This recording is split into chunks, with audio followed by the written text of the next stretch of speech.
Hello guys, ഇന്ന് നമ്മൾ explain ചെയ്യാൻ പോകുന്നത് 2026-ൽ പുറത്തിറങ്ങിയ പ്രിറ്റി ലീതൽ എന്ന മൂവിയാണ്. ബാലെ പുറത്തുനിന്ന് കാണുമ്പോൾ വളരെ മനോഹരവും എളുപ്പവുമാണെന്ന് തോന്നും. പക്ഷേ യഥാർത്ഥത്തിൽ അതൊരുപാട് വ്യത്യസ്തമായൊരു ലോകമാണ്. വർഷങ്ങളോളം കഠിനമായ പരിശീലനം, കർശനമായ നിയന്ത്രണം, ഇതെല്ലാം അതിന്റെ ഭാഗമാണ്. കാലുകളിൽ നിന്നും രക്തം വരും, പേശികൾ കീറും, ശരീരം തന്നെ ഇനി നിർത്തൂ എന്നു പറഞ്ഞാലും ഒരു യഥാർത്ഥ ബാലറിന് പിന്നോട്ടില്ല. കാരണം ആ വലിയ സ്റ്റേജിൽ ഒരിക്കൽ പെർഫോം ചെയ്യണം എന്ന സ്വപ്നം അത്ര ശക്തമാണ്.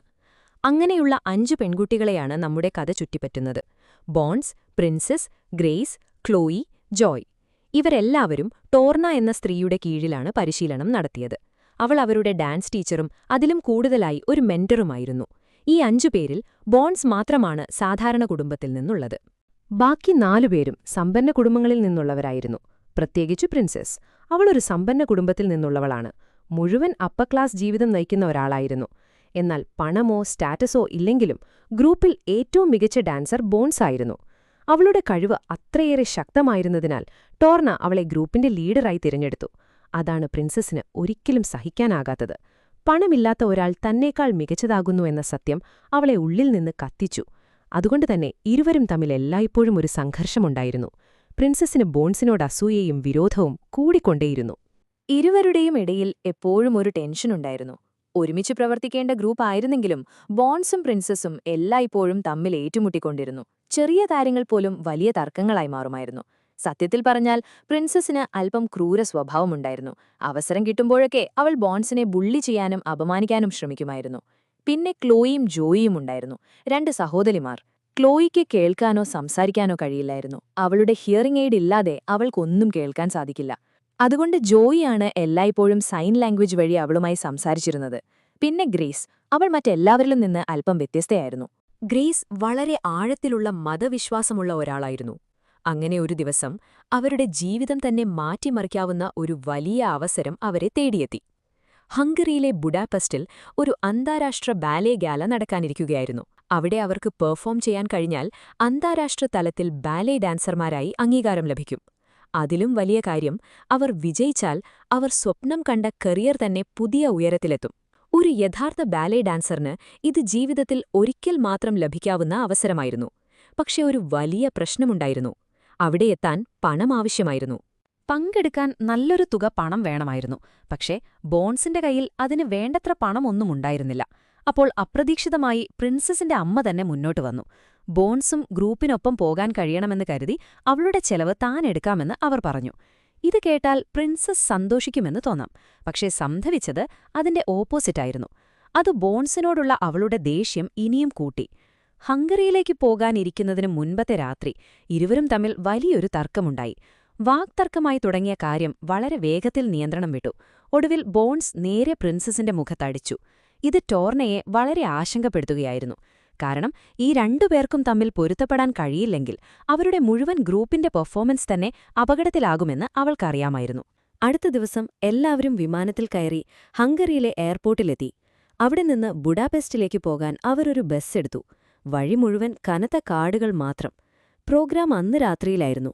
പക്ഷേ അപ്പോഴാണ് പെട്ടെന്നിത് സംഭവിച്ചത്. ആ ആളൊഴിഞ്ഞ റോഡിന്റെ നടുവിൽ തന്നെ ബസ് പെട്ടെന്ന് തകരാറിലായി. ഡ്രൈവർ അത് ശരിയാക്കാൻ ശ്രമിച്ചു. ഡ്രൈവർ പറഞ്ഞു ബസ് ശരിയാക്കാൻ ഏറെ സമയമെടുക്കുമെന്ന്.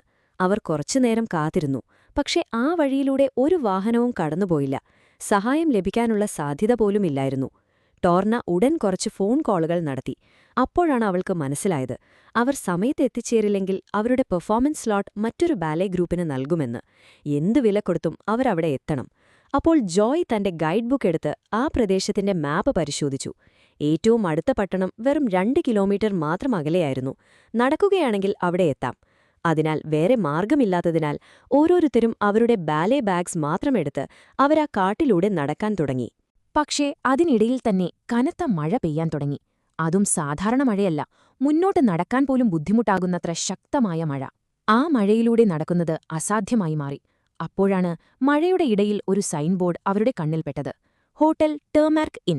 കാട്ടിന്റെ നടുവിൽ ഒറ്റയ്ക്ക് നിൽക്കുന്ന ഒരു വലിയ ഹോട്ടൽ. അത് കണ്ടതുമാത്രം അവരവിടേക്ക് വേഗത്തിൽ ഓടി. എൻട്രൻസിനടുത്തെത്തുമ്പോൾ പുറത്ത് വൃത്തിയാക്കിക്കൊണ്ടിരുന്ന ഒരാൾ അവരെ കണ്ടു. അവൻ കൈകാട്ടി എന്തോ മുന്നറിയിപ്പ് നൽകാൻ ശ്രമിച്ചു. അകത്തു പോകരുത് എന്ന പോലെ തോന്നി. എന്തോ അപകടമുണ്ടെന്ന് പറയാൻ അവൻ ശ്രമിക്കുന്നതുപോലെ. പക്ഷേ അവർക്കത് മനസ്സിലാകുന്നതിന് മുൻപ് തന്നെ അകത്തുനിന്ന് മറ്റൊരു മനുഷ്യൻ പുറത്തേക്ക് വന്നു. ആ മനുഷ്യന്റെ പേര് ഓസിപ്പ് എന്നായിരുന്നു. അവൻ സ്വയം പരിചയപ്പെടുത്തി. അവരുടെ പ്രശ്നം മുഴുവൻ ശ്രദ്ധിച്ചു കേട്ടു. പിന്നെ വളരെ സൗഹൃദപരമായി അകത്ത് വന്ന് വിശ്രമിക്കാൻ ക്ഷണിച്ചു. അവരുടെ സ്ഥലത്തേക്കെത്താൻ ഒരു ക്യാബ് ഒരുക്കാമെന്നവൻ പറഞ്ഞു. അതിനാൽ എല്ലാവരും അവനോടൊപ്പം അകത്തേക്ക് നടന്നു. അതേസമയം പ്രിൻസസ് തന്റെ അമ്മയെ വിളിക്കാൻ ശ്രമിച്ചു. പക്ഷേ അവിടെ നെറ്റ്വർക്ക് ഒന്നും ഉണ്ടായിരുന്നില്ല. അകത്ത് കയറിയപ്പോൾ അവരൊരു ബാർ പോലെയുള്ള സ്ഥലം കണ്ടു. ചിലർ അവിടെ കാർഡ് കളിക്കുകയും ഗ്രേസ് മതവിശ്വാസമുള്ള ആളായതിനാൽ ആ അന്തരീക്ഷത്തിൽ ഒട്ടും സുഖകരമായി തോന്നിയില്ല. അതേസമയം ഒരു ചെറിയ സ്റ്റേജിന്റെ മുകളിൽ ഒരു യുവാവ് സ്റ്റേജിൽ നിന്ന് പാടിക്കൊണ്ടിരുന്നു. ക്ലോയിയുടെ കണ്ണ് അവനിൽ പതിഞ്ഞ നിമിഷം തന്നെ അവർക്കിടയിൽ ഒരു നിശബ്ദമായ ആകർഷണം തോന്നി. അതിനിടെ ഓസിപ്പിൽ നിന്ന് അവരൊരു കൗതുകകരമായ കാര്യമറിഞ്ഞു. ഈ ഹോട്ടലിന്റെ ഉടമയായ സ്ത്രീ ഒരിക്കൽ പ്രശസ്ത ബാലറീനയായിരുന്നു. അവളുടെ പേര് ദേവോര. ലോകത്തിലെ ഏറ്റവും മികച്ച ബാലറീനമാരിൽ ഒരാളാകാനായിരുന്നു അവളുടെ ഭാവി. പക്ഷേ ഒരപകടം എല്ലാം തകർത്തു. അതിനുശേഷം അവൾ ഒരിക്കലും നൃത്തം ചെയ്തില്ല. അതിനുശേഷം സോന എന്ന സ്ത്രീ അകത്തു വന്ന് നനഞ്ഞ വസ്ത്രങ്ങൾ മാറ്റി കുറച്ചു വിശ്രമിക്കാൻ അവരോട് പറഞ്ഞു. ടോർണ എല്ലാവരെയും ഓർമ്മിപ്പിച്ചു. അവർക്ക് സമയം വളരെ കുറവാണ്, വേഗം വെന്യൂവിലേക്കെത്തണം. പക്ഷേ ഓസിപ്പ് അവളെ ആശ്വസിപ്പിച്ചു. വളരെ പെട്ടെന്ന് തന്നെ ഒരു കാർ ഒരുക്കാമെന്ന് ഉറപ്പു നൽകി. ഇപ്പോൾ പ്രശ്നം മറ്റൊന്നായിരുന്നു. പെൺകുട്ടികളുടെ കയ്യിൽ മാറി ധരിക്കാൻ വേറെ വസ്ത്രങ്ങളൊന്നും ഉണ്ടായിരുന്നില്ല. ഉണങ്ങിയതായി ഉണ്ടായിരുന്നത് അവരുടെ ബാലെ കോസ്റ്റ്യൂംസ് മാത്രം. അതിനാൽ അവർ അതുതന്നെ ധരിച്ചു. അവർക്കായി കുറച്ച് ലൈറ്റ് സ്നാക്സ് കൊണ്ടുവന്നു. അതിനിടയിൽ ദേവോര സ്വയം താഴേക്ക് വന്ന് ഗ്രൂപ്പിനെ പരിചയപ്പെട്ടു. ഒരിക്കൽ സ്റ്റേജുകൾ കീഴടക്കിയിരുന്ന ആ പ്രശസ്ത ബാലറിന ഇപ്പോൾ അവരുടെ മുന്നിൽ നിന്നിരുന്നു. അതേസമയം മഴയിൽ നനഞ്ഞതിനാൽ ക്ലോയിയുടെ ഹിയറിംഗ് എയ്ഡ് കേടായിപ്പോയിരുന്നു. അതുകൊണ്ട് അവൾക്കൊന്നും വ്യക്തമായി കേൾക്കാൻ കഴിയാത്ത അവസ്ഥയായിരുന്നു. അതുകൊണ്ടിപ്പോൾ ക്ലോയിക്കൊന്നും കേൾക്കാൻ സാധിക്കുന്നില്ലായിരുന്നു. അവൾക്ക് റെസ്റ്റ് റൂം ഉപയോഗിക്കണമെന്ന് വന്നപ്പോൾ അവൾ സൈൻ ലാംഗ്വേജ് വഴി ജോയിയെ അറിയിച്ചു. ജോയി അത് ഓസിപ്പിലോട് പറഞ്ഞു. ഓസിപ്പ് ക്ലോയിയെ താനെ അവിടെ കൊണ്ടുപോകാമെന്ന് പറഞ്ഞു. പക്ഷെ ടോർനെ അതിന് സമ്മതിച്ചില്ല. ക്ലോയിയെ താനാണ് കൊണ്ടുപോകുന്നത് എന്നവൾ പറഞ്ഞു. ഓസിപ്പ് വഴി കാണിച്ചു തന്നു. പിന്നെ ടോർനയും ക്ലോയിയും ആ ദിശയിലേക്ക് നടന്നു. അതുവരെ എല്ലാം സാധാരണ പോലെ തന്നെയായിരുന്നു. ശാന്തം, സുരക്ഷിതം, ഒന്നും പ്രശ്നമില്ലാത്ത പോലെ. പക്ഷെ പെട്ടെന്ന് ആ ഹോട്ടലിന്റെ മുൻവാതിലിലൂടെ പാഷ എന്നൊരാൾ തന്റെ 2 ആളുകളുമായി ഹോട്ടലിലേക്കെത്തി. പാഷ സാധാരണ ഒരാളല്ലായിരുന്നു. ഹംഗറിയിലെ ഏറ്റവും ഭീകരനും പ്രശസ്തനുമായ ഗാങ്സ്റ്ററുടെ മകനായിരുന്നു അവൻ. ഓരോ മാസവും ദേവോരയ്ക്ക് സമാധാനമായി ജീവിക്കാൻ അവന് വലിയൊരു തുക പ്രൊട്ടക്ഷൻ മണിയായി നൽകേണ്ടിവരും. അതാണ് പാഷ ഈ ഹോട്ടലിലേക്ക് വന്നതിന്റെ കാരണം. ദേവോരയ്ക്ക് ഈ കാര്യങ്ങളെല്ലാം പരിചിതമായിരുന്നു. അതുകൊണ്ടുതന്നെ പാഷ ചോദിക്കുന്നതിനു മുമ്പ് തന്നെ പണം തയ്യാറാക്കി വയ്ക്കും. ആ പണം അവൾ തന്റെ ബാർടെൻഡറായ ജോളിയുടെ കയ്യിൽ സൂക്ഷിക്കാറായിരുന്നു, വേണ്ട സമയത്ത് ഉടൻ കൈമാറാൻ വേണ്ടി. പക്ഷെ പാഷ അകത്ത് കയറിയ നിമിഷം തന്നെ ഹോട്ടലിലെ മുഴുവൻ അന്തരീക്ഷവും മാറി. അവിടെ ഉണ്ടായിരുന്ന ഓരോ കസ്റ്റമറിനും ഓരോ സ്റ്റാഫ് മെമ്പറിനും ഒരുപോലെ ടെൻഷൻ പിടിച്ചു. കാരണം പാഷ ഒരു സാധാരണ മനുഷ്യനല്ലായിരുന്നു, ക്രിമിനലിന്റെ മകൻ. പാഷയെപ്പോലെയുള്ള ആളുകൾ ഏത് നിമിഷവും നിയന്ത്രണം വിട്ട് പൊട്ടിത്തെറിക്കാവുന്നവരായിരുന്നു.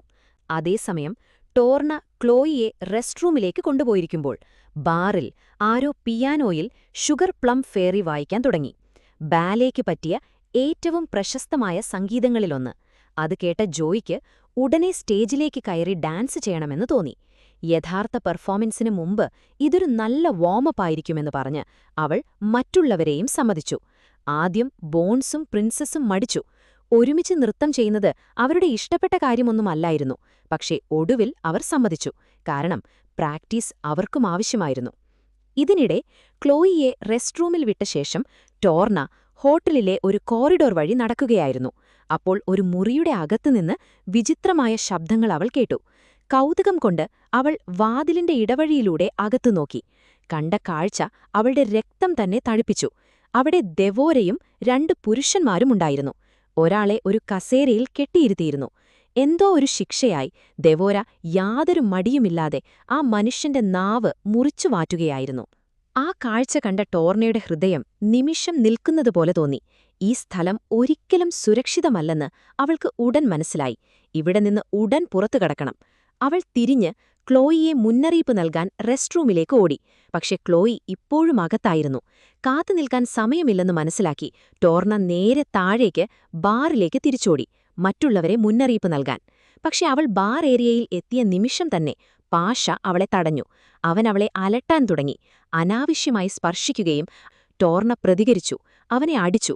പക്ഷെ അതോടെ കാര്യങ്ങൾ ഇനിയും മോശമായി. അവൾ അവന്റെ പിടിയിൽ നിന്ന് വിട്ടുമാറി ബോൺസ്, പ്രിൻസസ്, ഗ്രേസ്, ജോയ് എന്നിവരിലേക്ക് ഓടാൻ തുടങ്ങി. പാഷ തന്റെ തോക്കുയർത്തി യാതൊരു മടിയും കൂടാതെ ടോർണയുടെ തലയുടെ പിന്നിലേക്ക് പോയിന്റ് ബ്ലാങ്കായി വെടിവെച്ചു. ഒരു നിമിഷം കൊണ്ട് അവൾ നിലത്തേക്ക് മുഖം കുത്തി വീണു. 4 പെൺകുട്ടികളും പൂർണ്ണമായി മരവിച്ചു നിന്നു. ചില നിമിഷങ്ങൾ എന്താണിപ്പോൾ സംഭവിച്ചതെന്ന് പോലും അവർക്ക് മനസ്സിലായില്ല. അവരുടെ മെന്റർ അവരുടെ മുന്നിൽ തന്നെ മരിച്ചുകിടക്കുന്നു. വെടിയൊച്ച കേട്ട് ദെവോര ഉടൻ താഴേക്ക് ഓടിവന്നു. അവൾ എല്ലാവരെയും ശാന്തരാക്കാൻ ശ്രമിച്ചു. പക്ഷേ ഒരു കാര്യം വ്യക്തമായിരുന്നു. ആ ബാറിലുണ്ടായിരുന്ന ബാക്കി ആളുകൾക്ക് ഇത് പുതിയ ഒന്നുമല്ലായിരുന്നു. ബോൺസ് കുറച്ചുനേരം മുഴുവനായി നിശ്ചലമായി നിന്നു, സമയം തന്നെ നിൽക്കുന്നതുപോലെ.